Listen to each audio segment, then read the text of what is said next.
Itong JSD mga idol, hindi po ito pang hunting. Ganda talaga nito. So yun nga mga idol, magandang umaga sa inyong lahat. Rating ko lang mga idol dito sa kubo mga idol. So dala natin yung dalawang laruan yan. So ito yung kay Bunso, susubukan ko, i-zero ko na din mga idol. Try ko kung may magandang performance or may kailangan akong baguhin. So susubukan ko lang yan. Then ito naman mga idol, ipipitikin ko to ng hunting mamayang hapon. So kailangan ko siyang kahit papaano maging accurate and zero din. So and maybe i-test ko rin yung ating JSD pellet. Meron tayong JSD, so try din natin ito mga idol kahit ilang shots. So i-tune ko kasi yan mga idol sa PLW. So pag na-kompante na ako sa pagpatama mga idol, kahit hindi one hole mga idol pang hunting, try natin yung JST. Tingnan ko kung uubra sa NB20 barrel mga idol. So ito mga idol, may susubukan kasi ako itong shroud kasi para siyang parang feeling ko may sabit yan kasi yung dadaanan ng pellet is medyo mahaba. So para kasi may extension siya doon sa para lagyan ng silencer, then meron siyang parang breaker sa loob. So hindi ko lang sure, pero maingay pa rin ito mga idol pag walang suppressor. Pero try ko lang kung magiging accurate siya or kung wala may sabit. Tapos kung titest ko na din, alisin ko yan, then siguro salpakan ko ng ibang suppressor na baka pwede sa kanya. Kasi pag okay yung suppressor sa kanya na wala yung sound, ibig sabihin yung sound yung ating may problema. So yung adapter niya, so nagpagawa na rin ako ng maiksi para malapit lang siya dun sa ating muzzle. Ayan mga idol, ito yung kalat natin. Yan. So dito tayo magre-rain, so, kahit mahangin. Ayan. So ingat-ingat po pala sa lahat mga idol na dadaanan from Visaya to Luzon mga idol. So may bagyo ngayon parating bukas Friday. Estimate ko sa Bicol ay Saturday. So may padaan na bagyo. So ngayong mga idol, Thursday, holiday dito, walang mga pasok yung mga bata, kaya pusli tayo mga idol, nakalabas tayo sa hawla. So ayan, meron din tayong karga dito, 4,200 PSI. So mga nagtatanaw mga idol, 3 liters lang po itong dadadala ko. So goods na ito sa maghapong kong plinking. Kung hunting ito mga idol, ilang araw siguro. Sa plinking kasi magastos talaga mga idol, depende pa sa buga ng unit mo. So kung ang per load mo is nagko-40 lang na putok o wala nga 40, minsan pag nasa 950 pataas, hindi na umaabot ng 40 shots per fill yung 0.5 liters na tank. So ilang karga lang yan. So pero goods na yan sa akin mga idol. So yun muna yung barrel, yung unit ko muna yung gagamitin ko para ma-tune ko at maitama. Then yung tira nitong tangke, doon ko na ipaglalaro sa isang unit. So priority ko muna yung isa ko kasi parang hindi na siya naka-tune. So i-tune ko din slight lang. So pipitikin ko lang, babalik ko lang siya sa 880 FPS mga idol. So ayun mga idol, sana po ay supportahan nyo po itong video mga idol and try din natin yung JSD. Sana po ay supportahan nyo po itong video mga idol. Tingnan natin kung anong mga mapapala natin dito, anong mangyayari sa atin, and mamayang hapon maghahunting tayo pag hindi umulan. So sana hindi po tayo ulanin dito. Ayan, nakita nyo, bubong, butas na po. So log, and mga idol, sige po. At simulan ko na yung pag-setup dito at ma-testing na rin kung hanggang saan kaya natin mga idol na putok. So tatry ko na din kung velocity ng aking unit, then magkakalikot ako, then hopefully masubukan natin mga idol, makita nyo dito sa video yung patama ng JSD. Ayan, thank you. Stay tuned lang. So eto mga bossing, try natin tong JSD. Eto. So sinubukan ko lang mga idol at nagbaba ako ng velocity 942 kasi kanina 950 yung paghawak ko nito. So kasi magaan to mga idol. So medyo mataas. So binabaan ko ng 940. Try natin mga idol, first try dito, pero medyo kaunti na lang yung naparami-rami na rin yung puto ko kasi natutuwa ako mga idol. So papakita ko sa inyo yung mga pinuto ko, then hopefully lagyanan ko ng bago na madali natin makita sa ating scope cam kasi yung target ko wala pong papel, box lang. So Kasi pag may papel, napupunit. So, pero yung box lang mga idol or cardboard, nabubutas lang. So, mas gusto ko yung ganun. Pag, lalo na pag ganito. Pero pag may papel kasi, napupunit siya. Lalo na pag ngayon may hangin.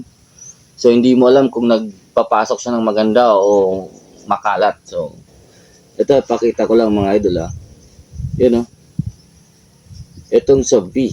Ayan, mo nakikita yan. Yan sa V. Ayan butas niya. Tapos sinubukan ko ulit dito naman sa kanto nito. Ayan yung butas niya. 5 putok yan mga idol. Ayan. Ito yung kanina, yung ginalaw ko. Ayan ulit siya. Ayan. Ito mga idol, PLW. Ayan, PLW ito. So, nag-aim point ako dito. Meron kasi yan yung blue, yung green. Ayan. Diyan ako nag-aim point. Tapos dito tumama. So, tapos ito pinitik ko ng JS dito. Halos same yung tama niya kung nakikita niyo mga idol. So, ayun. Ito din pinagtripan ko to. So, gagawa siguro ako ng panibago blue wings. Hopefully, ganito ulit ng 2 patama. So, itong 2 hindi ako nakakontento. Nag-0 ako yan. Galing dito yung patama niya nasa left side. So, in-adjust ko. Then, ito naman yung ano ko. Konti na lang. Pero goods na yun sa akin. So, try ko ulit. Ito, JSD. So, ito yung mga pellet ng JSD mga idol. So, siguro kailangan ko lang dito talaga ng kaunti pang sorting siguro. So, kailangan natin dito yung magagandang head size. Yung head size pare-parehas talaga. Para ma-confirm natin mga idol talaga yung lipad niya. So, meron pa ako ditong 4 pa na pouch. So, siguro dito ako sa baba, sa kanto ng T. Try natin kahit may wind. So, siguro nakikita sa background. Hopefully, nakikita naman yung background ko na may wind mga idol. Sige lang. Yosi tayo, sayang. So, try ko dito. Tingnan natin yung first shot natin kung may creep. Kasi pag may creep, yung second shot natin hindi po papasok dito. Itong gitna lang. Okay. So, feeling ko may creep tayo kasi umakyat ang projectile natin. So, try ko ulit.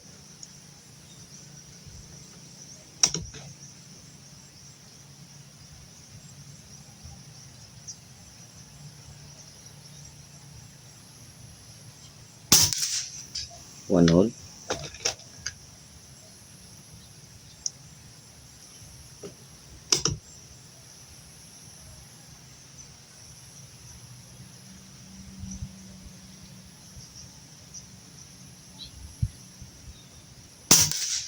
Okay. So, nagkaroon tayo ng lihis doon. Pero yung 2 shots natin, isa lang butas na dinaanan. Probably may bugsong wind na sumalubong dun sa isa. Kasi pantay naman yung ano niya, yung hilera niya. Huwag lang siyang bababa at tataas ng grabe. Okay lang.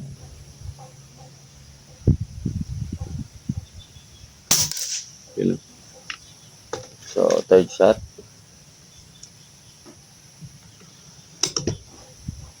Yan wind na naman. Relax. So, nakikita nyo naman sa background ko yung damit. So, walang tigil ng galaw yan. Kaya, alam nyo na yan. Yung pa, makakalampag to yung bubong. So, ito pa. Yun Sige. Sige natin to. Kahit 5 na tayo yun. Kahit 10 mga idol sa ganitong kondisyon. Sige na natin.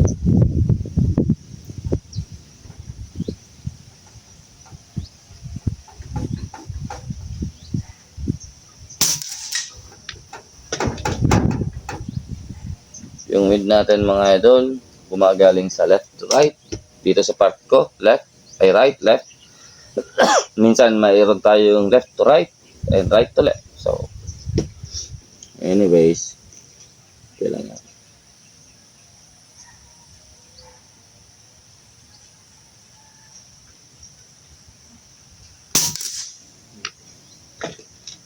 Ilan na yun? 7? 3 pa.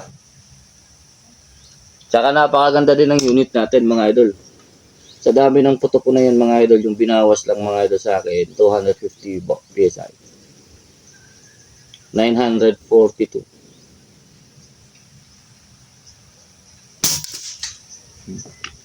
Lapitan natin yan mga idol. So, para makita natin, kukunin ko lang yung caliper. Dalawa yung caliper.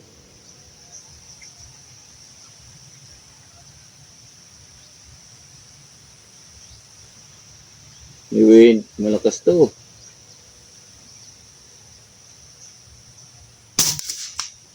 Hindi ito pumasok.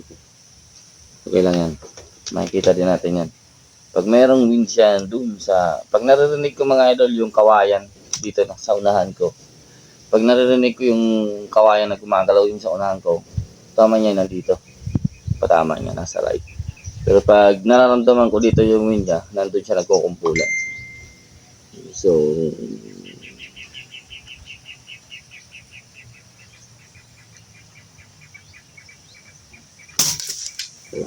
ganda talaga nito. So, itong JSD mga idol, hindi po ito pang hunting. Panglaro ito, mga idol. Panglaro. So, ngayon, subukan natin bago ko puntahan yung gawa ulit ako ng isang groupings. Kasi, nakwento ko nga, yung isa-isang pouch nito, mga idol, isa-isang butas. So, hindi ko na nasukat ito kung anong mga head size nito. Pero subukan natin 5 shot tig-isa kasi 5 pouch yan sa 500 pieces. Tig-isa, ilagay natin dito mga idol, iputok natin sa ibang target. Tapos sukatin natin yung isang pouch lang. Tapos tingnan natin kung yung 5 pouch na tig-isang pellet, magkakalat po ba siya. So ito muna ang ginamit ko para sa first shot natin. Maghanap din ako dun ng, ng target. Ito na lang na dulo ng L. Itong kanto ng L para hindi tayo maligaw.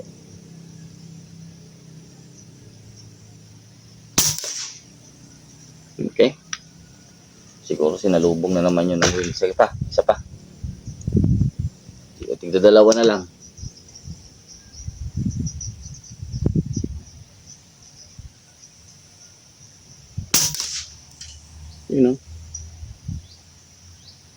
So, salubong natin isa pa. Hindi ako nakukontento eh. Yan ang mahirap mga idol. Nag-test kayo. Ang lakas ng window. Tinan nyo yan, oh. Ang damit sa likod ko. Yan, oh. So, okay lang yan.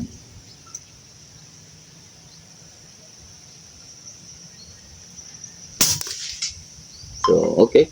Sige. Yan na yan. Tapos, itong unang pouch. Kuha tayo ng i-disregard natin yung unang putok mga idol. Dalawa. Yung first shot ko, disregard natin yun. Parang sinalubong kasi yun ang ito, dalawa. Ito, para may balik na rin.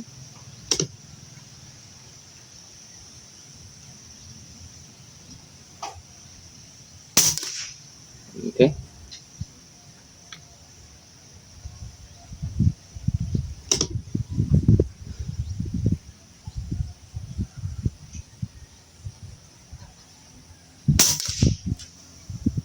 Okay. Sige. Tingnan natin kung nagle-left to right lang to. Dalawa ulit.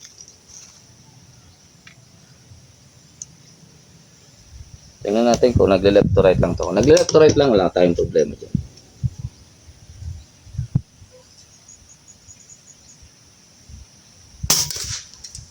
Okay. Malayo sa left. Okay na.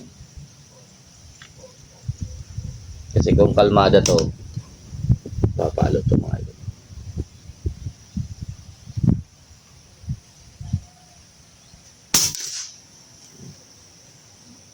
So, nagle-left to right tayo. Okay. Di naman tayo pwede pumutok ng isang dot or sa BR. Ito, another. I-analyze lang natin mga idol yung pellet nito.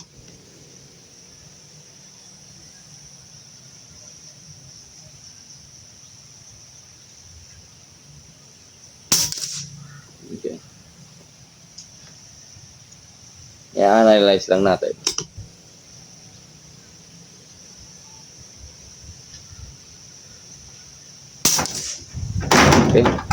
Last 2.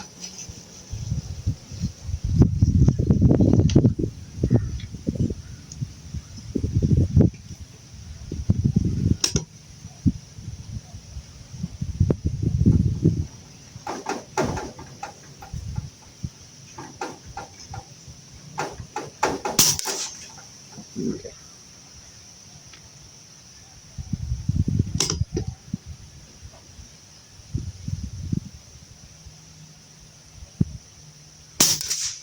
Okay. So, analyze natin yan. Punta natin doon mga idol. Sukatin natin. So, ayun. Sa dami ng putok ko, 2.5 pa lang yung bawas mga idol sa ating unit. 2.5 pa lang. Sa hupili kita. So, galing sa 3,000. Sa dami ng putok ko mga idol. Kunin ko lang yung caliper. Then, punta natin yun. Ay, napatay ko na ba yung aking cam? Ah!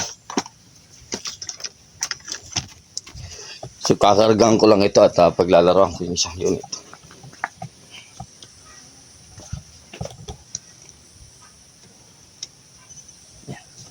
Ayun. So, tara. Ngayon, sukatin natin ito. I-analyze natin yung rumble. Yung rumble. Pero sa rumble, mga idol, tingin ko. Oh. Tapos dito, tingnan nga rin yung yung ambience dito sa kabila. Asan na? So, iba yung wind dito banda. So, 35 yards. Ito, mga idol. Siguro naman kaya nyo nang i-consider yan mga idol. So, ayan. Ayan. Hopefully kita. At hindi ko makita masyado. Ayan. So, ito yung mga tries natin. So, una kanina bago ako mag-zero, aim point ko dito mga idol, PLW yung ginamit ko. Ito yung first shot niya, then dito yung tatlo. So, 4 na putok ito. So, sinalpakan ko ng GSD. Pinutukan ko dito, ito yung first shot niya, ito yung tatlo.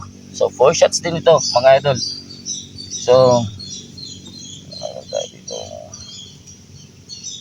So, kung ito lang susukatin ko, sa side to side mga idol, 5.4 mm po. Ito naman 6.8 mm. So, maliit ito, maliit. So, ang ginawa natin mga idol, nag-zero ako, nag-check ako. Ito, hindi ko lang, mga 10 rin atang putok ito mga idol. Pero JS dito mga idol kanina. So, center to center or side to side na lang, sa gilid na lang. Ito yung pinakamalaki niya kasi meron akong isang flyer dito. So isabay natin dyan mga idol. Umabot siya ng 13.9 or 14 mm mga idol. So pero kung alisin ko itong flyer o baka sabihin natin sa wind lang. Yan, itong groupings na to mga idol parang kwadrado. Parang kwadrado siya. 8.9 po yung kanyang size. So group size. So, dito naman, nag-check ako ulit. Ito yung target natin. Itong kantong ito. Itong kantong ito. So, ito yung groupings niya kahit may wind. So, binawasan ko yung velocity. Ayan. Umabot po siya ng 12 yung haba. Pero kung titingnan nyo mga idol, pahaba po yan. Hindi po yan rugged hole. So, pahaba po siya. So, it's either wind drift. Nag-wind lang ako dito mga idol. Kaya siguro nagkakaroon. Ito naman, 5 shots ito, mga idol. Nag-adjust ako, nag-re-zero ako. Then, sinubukan ko ulit. Ang aim point ko is itong kanto. Itong kantong ito, yan o. So, sukatin natin ito, mga idol. Yan, pumasok siya sa 9.3. So, 9.3 ito, mga idol. Hindi po center to center tong sinusukat ko, yung gilid po ng bilog. Itong pero yung tamang sukat dito is center to center. Yan o. 6.9. Kung center to center po yung susukatin ko. Kasi ito yung nakita natin na ilang putok ito mga idol. Ayan o, linisan ko lang ilang putok ito mga idol na target natin. Aim point natin ito, nakita na sa camera. So ito yung una kong shots na lumihis. Mga idol, ito yung isa na lumihis sa letter T. So ito mga idol na groupings. Kanto sa kanto mga idol. 9.6 mm. So, kanto sa kanto, 9.6 mm. Then dito naman mga idol, meron tayo dito dalawang nandito sa gilid pero halos dito nagkumpulan. So eto alam ko yung isa kong batch is 3. Yung isa din dito, tas dito yung isa, may pumunta ata dito. Anyways, anyhow, yung 4 na pouch, binigyan pa natin ng tigdadalawa. Ito yung kanyang grouping, so pababa siya 15 mm. So it's either meron tayong pouch na medyo magaan, medyo mataas yung patama, o meron tayong pouch na pero kung titingnan mo mga idol, hindi mo naman kailangan mag-retune. Kung halimbawa naka-tune yung isa mong yung GSD mo, hindi mo kailangan mag-retune. Siguro huli ito ng hangin na galing sa unahan ko, aakyat siya, or galing sa likuran ko mga idol, aakyat siya, o galing sa unahan ko pala bababa, so baliktad ako. So ganun pa man mga idol, napakaganda. So yan, grabe na talaga ngayon mga idol yung mga ano tawag dito, yung ating mga maker. So ayan mga idol, shoutout po sa inyo sir, Sir Joey. So wala akong BR targets, wala po tayong ganung, kaya yung mga target ko tuldok lang ng pentel pen sa kopomban. Kaso pag nagaganon ako mga idol sa ganitong test, kaya pinupunit ko lang ulit kasi yung nangyayari, napupunit po yung kopomban pag tinatamaan minsan, napupunit siya. Unlike dito sa karton, kitang-kita nyo yung butas. So sa mga nagtatanong ng GST pellet, so yan, first impression mga idol, kulang pa yan. So kaya mo pa yan mapatino sa ganitong klaseng wind mga idol, huwag ka nang umasa. Yan o, pag kaya ganyanin yung kawayan sa likod ko dito, so huwag ka nang umasa. So yung raya mga idol na nagpapatama ng ganitong klaseng raya, tapos ganitong windage mga idol, huwag mong gagalawin yung unit mo after mo.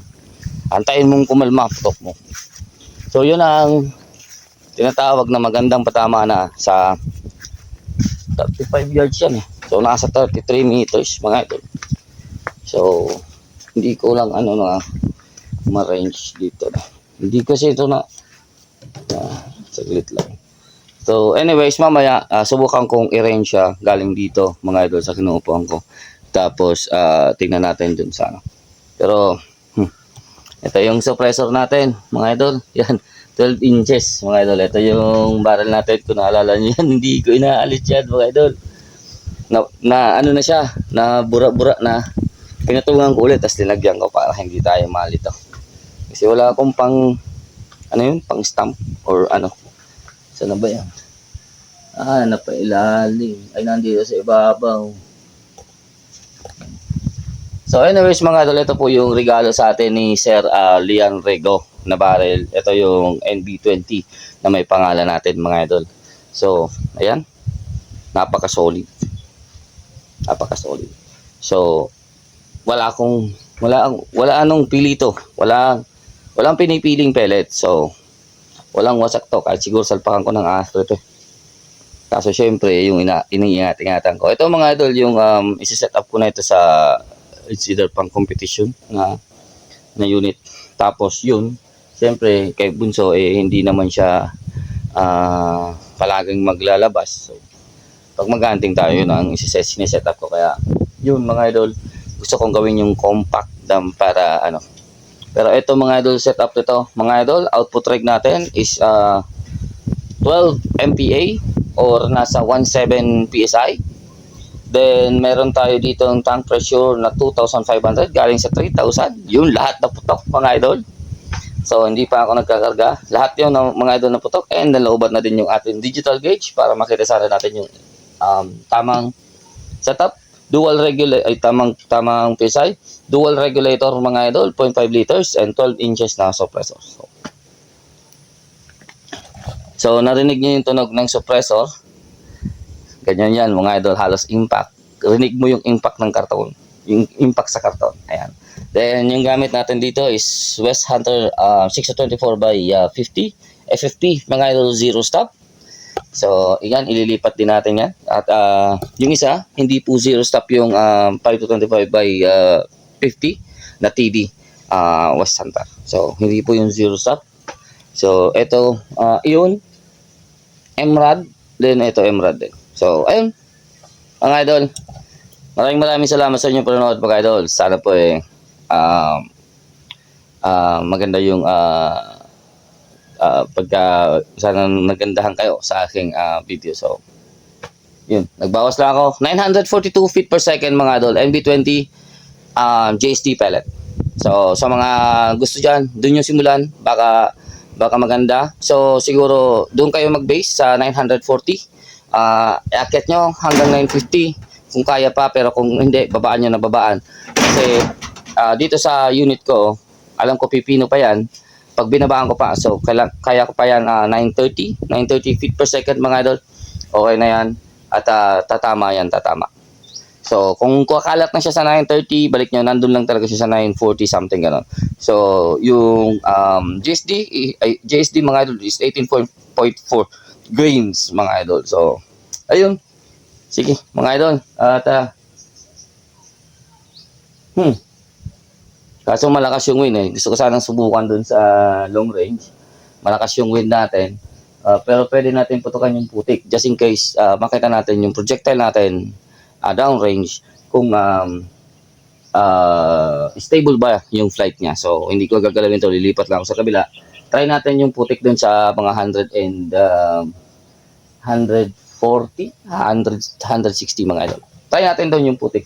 Yung putik lang yung gagawin kong aim point din. Makikita natin, hopefully makita natin yung wasak ng putik din. Ayun. Ilalagay ko dito sa dulo ng video mga idol. Maraming salamat. Hanggang dito lang. Take care. God bless. Peace out. 7.9. Ilagay ko lang 6 o 7 mga idol. So, expected natin mabibitin tayo para tumama po tayo sa putik.